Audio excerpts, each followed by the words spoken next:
ఆంధ్రప్రదేశ్లో జరుగుతున్నటువంటి వివిధ రాజకీయ అంశాల మీద మాట్లాడే ముందుగా ఒక అమ్మాయిగా ఉంటూ మీ కుటుంబాన్ని చూసుకుంటా, అలాగే మీ వ్యాపారాన్ని చూసుకుంటా, రాజకీయాలని కూడా ఈరోజు మింగిలై ముందుకు వెళ్తా ఉన్నారు.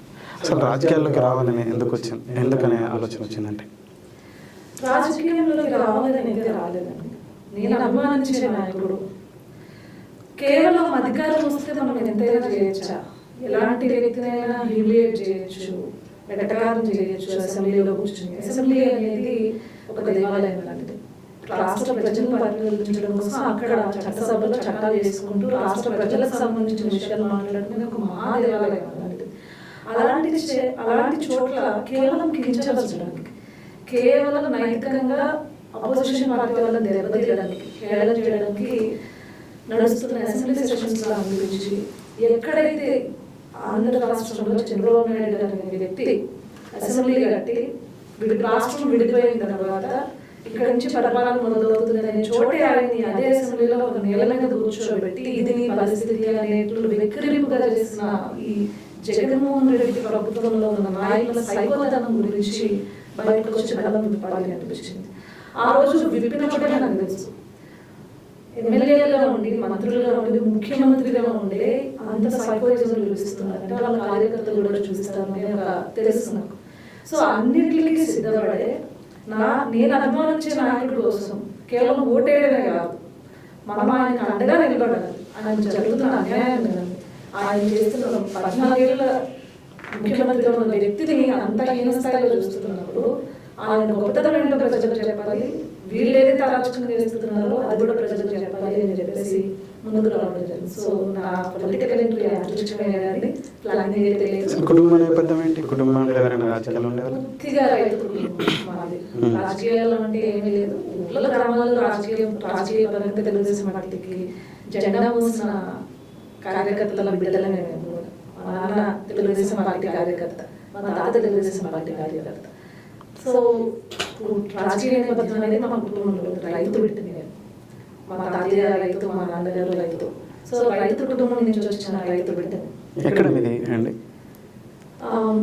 ఉండ్రాజవరం మండలం వెలుగోలు నియోజకవర్గానికి సంబంధించి వేలేరు అనే ఒక గ్రామం ఉంది. చాలా గొప్పగా చెప్పాలి అంటే మా ఊరు గురించి, the first smart village of Andhra Pradesh. ఎప్పుడది? 2019లో అనౌన్స్ చేసినట్లు, 18-19లో అనౌన్స్ చేశారు. బికాస్ మాది 20 ఏళ్ల క్రితమే మా ఊరంతా కూడా అండర్గ్రౌండ్ డ్రైనేజ్ సిస్టమ్ అయితే కంప్లీట్ అయ్యి 20 ఏళ్ల క్రితమే మేము అందరం కూడా అర్బనైజ్ అయిపోయిన పరిస్థితి. ఎందుకంటే అక్కడ బిగ్గెస్ట్ ఎడ్యుకేషనల్ ఇన్స్టిట్యూట్స్ అక్కడ ఉండడం వలన అక్కడ చాలా మంది ఉపాధి రావడం, చాలా అర్బనైజ్డ్గా మేము లివ్ చేయడం అనేది మా ఊరి ప్రత్యేకత. మీ కుటుంబ వాతావరణం ఎలా ఉండేది?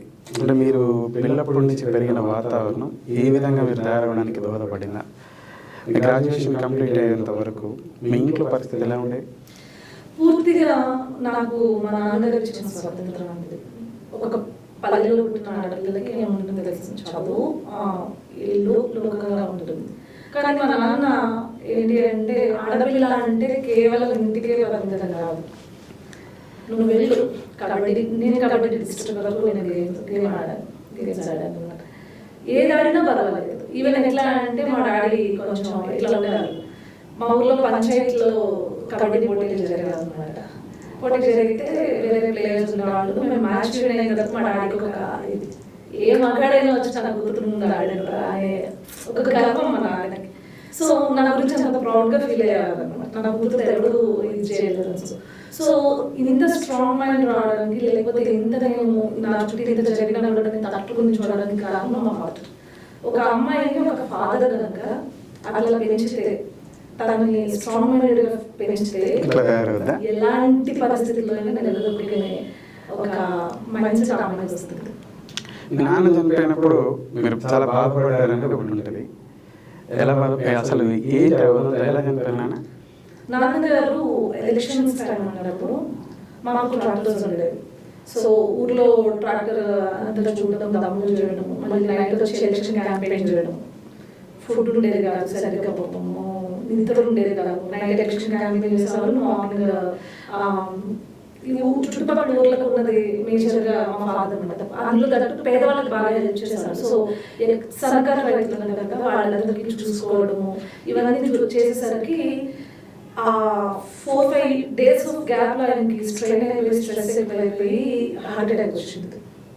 సో మా ఊరి నుంచి హాస్పిటల్కి వెళ్ళాలంటే విలేజ్ నుంచి ఒక 18 kilometers స్థానిక నియర్ బై హాస్పిటల్ స్థానిక అనే ఒక సిటీ టౌన్ ఉందన్నమాట, అక్కడికి వెళ్ళాలి. సో మా ఫాదర్కి అర్థమైపోయింది లాస్ట్ మినిట్.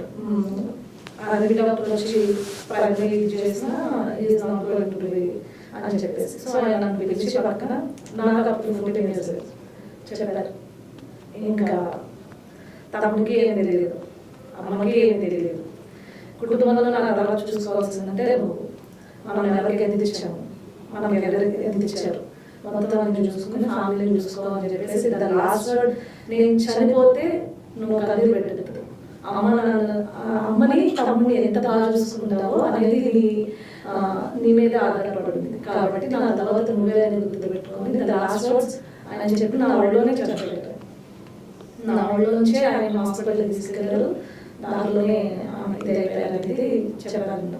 సో అప్పటి నుంచి మా ఫ్యామిలీలో ఎలాంటి నెక్స్ట్ మా అమ్మాయి చనిపోయినా తర్వాత చాలా చాలా జరిగినా కూడా బాధ అయితే ఎప్పుడు పడాల.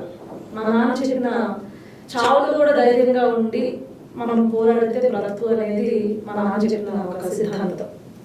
ఇప్పుడు మీ నాన్నగారు అంటే బిజీ షెడ్యూల్, పార్టీ కార్యక్రమాలు అయితే పొలం పనులు ఇతరత్ర వాటి బిజీ షెడ్యూల్ ఉండడం వల్ల ప్రాపర్ ఫుడ్ లేకపోతే, కానీ పొలిటికల్ ప్రెజర్ ఉండిందని చెప్పేసి ఒకటి ఉంటుంది, అందులో ఏమి కోసం అంటే political pressure in the sense, నేను నమ్మిన నాయకుడు చంద్రబాబు నాయుడు గారు, ఆయన గెలిపించుకోవాలి, ఆయన నిలబెట్టిన క్యాండిడేట్ మా ఊరి నుంచి, అది కూడా మా ఊరి నుంచి మా నాన్నగారికి ఎంతో ఇష్టమైన సన్నిహితుడు కుటుంబం నుంచి వస్తున్న వ్యక్తి, ఎట్లయినా అతన్ని గెలిపించాలి, సర్పంచ్గా గెలిపించాలి ఆయన ఒక గట్టి దృఢంగా నిశ్చయించుకుని పనిచేశారు. అప్పుడు ఉన్నది కాంగ్రెస్ గవర్నమెంట్ కాబట్టి ఎగిరితే మా ఊర్లో తెలుగుదేశం పార్టీ జెండా ఎగరాలి అని చెప్పేసి మా నాన్నగారు చాలా కష్టపడి పనిచేయడం జరిగింది. సంతోషమైన విషయం ఏంటంటే మా ఊర్లో ఇప్పటివరకు తెలుగుదేశం పార్టీ జెండా తప్పించి ఇంకొక పార్టీ జెండా ఎగరలేదు. చాలా నేను అది గర్వపడతాను. ఆఖరికి మా నాన్నగారు చనిపోయిన నెక్స్ట్ డే ఎలక్షన్ అయితే ఆ ఎలక్షన్ మా నాన్న తాను ఓటేసి వచ్చారు తెలుగుదేశం పార్టీకి. అది ఆ పార్టీకి ఉన్న కమిట్మెంట్ మా ఫ్యామిలీకి. సో ఆ కమిట్మెంట్ ఈరోజు నాకు వచ్చింది. సో మీ అదే మీ నాన్న అమ్మ అయితే ఏంటి, తర్వాత మీ నాన్న, ఈరోజు మీరు పార్టీకి ఇంత పెద్ద ఎత్తున పని చేసుకుంటా, దాదాపు నాకు తెలిసి 83 నుంచి మీరు ఇలా ముందుకు వెళ్తా ఉన్నారు. ఏమి ఇచ్చింది పార్టీ అనూష గారికి, అనూష కుటుంబానికి అంటే? ఈరోజు పార్టీ మనకి ఏదో చేస్తుంది అని ఇక్కడ పనిచేయట్లేదు, నువ్వు పనిచేస్తే పార్టీ ఖచ్చితంగా గుర్తిస్తుంది. ఇక్కడ పార్టీ ఈ రోజు మనం గొప్పగా చెప్పుకుంటున్నాం, చంద్రబాబు నాయుడు గారి వలన ఆంధ్ర రాష్ట్రానికి కియా వచ్చింది. కియాలో ఎంతోమంది బిడ్డలు జరుగుతున్నారు, అందులో నా బిడ్డ కూడా ఉండొచ్చు. హైదరాబాద్ సిటీ నిర్మాణం చేసి ఇక్కడ ఎన్నో కంపెనీలను తీసుకొచ్చి బిల్గేట్స్ లాంటి వాళ్ళతో మాట్లాడి ఎన్నో కంపెనీలు, టెక్ కంపెనీస్ అన్ని తీసుకొచ్చి హై స్టాండర్డ్స్ ఆఫ్ లివింగ్ హైదరాబాద్కి అందించారు. నాలాంటి తల్లి కన్నా బిడ్డలకి ఎంతో మంది ఇక్కడ చదివి వాళ్ళ జీవితాన్ని పునాదులు వేసుకుంటున్నారు. సో పార్టీ నాకు ఏమి ఇచ్చింది కదా, నా భవిష్యత్తు తరాలకి ఏమి ఇస్తుంది పార్టీ, నా భవిష్యత్తు తరాలకి బాగా ఏమి ఇస్తున్నారు, ఏం మాట్లాడేస్తున్నారు అనేది చూసి నేను వచ్చాను.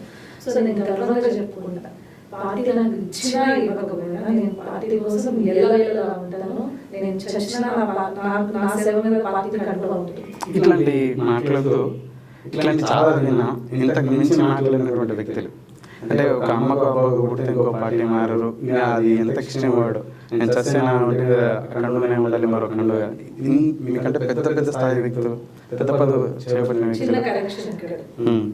నేను వచ్చిన దగ్గర పక్షంలో కాదు, నేను వచ్చిన పనులతో కాదు, సామాన్య కార్యకర్త కూడా కాదు, అప్పటికక్కడ కార్యకర్త గుర్తింపు కూడా లేదు, సామాన్య మహిళగా చంద్రబాబు నాయుడు గారు కార్యకర్తగా గుర్తింపు లేదన్నారు.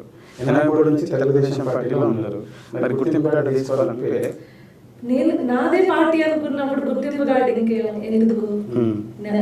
నాకు సంబంధించిన పార్టీ కోసం నేను ఓటేయడం, నా చుట్టుపక్కల ఉన్న 10 మంది ఓటేయించడం. సో అప్పుడు నాకు గుర్తింపు కార్డు కూడా లేదు. అయినా కూడా నేను పార్టీ కోసం వచ్చి 151 మంది మాకు ఒక కౌరవులు లాంటి ఆంధ్ర రాష్ట్రంలో ఎమ్మెల్యేలు ఉన్నారు, వాళ్ళని నేను ఎదుర్కొంటున్నాను అనే ధైర్యం ఉన్నప్పుడు ఎంత ధైర్యం ఉండాలి ప్రతిపక్ష పార్టీలో. సో నేను పదవులు పోతాయనే భయం లేదు, ఈ రోజు వీళ్ళేదో నన్ను నుంచి కొత్తగా నా కుటుంబాన్ని ఇంకొకటి ఏదో చేస్తారు అనే భయం లేదు. నేను పార్టీ మారడానికి ఇంతకు మించిన నేను చేయలేదు, ఇంతకు మించిన నువ్వు నా క్యారెక్టర్ అసాసినేషన్ అయితే చేయలేదు, ఇంతకు మించిన దిగజారేదని ఇంకే విధంగానూ మాట్లాడలేదు, అన్ని రకాలుగానే అయిపోయింది. సో నేను కొత్తగా మా పార్టీ మారాల్సిన అవసరం లేదు, పార్టీ అధికారంలో ఉన్న ప్రతిపక్షంలో ఉన్న అంశం ఉండాలి అని ఖచ్చితంగా అంశం ఉండాలి, ఎప్పుడు పార్టీతోనే ఉంటుంది. మీరు క్యారెక్టర్ అసోసియేషన్ అని చెప్పేసి అన్నారు.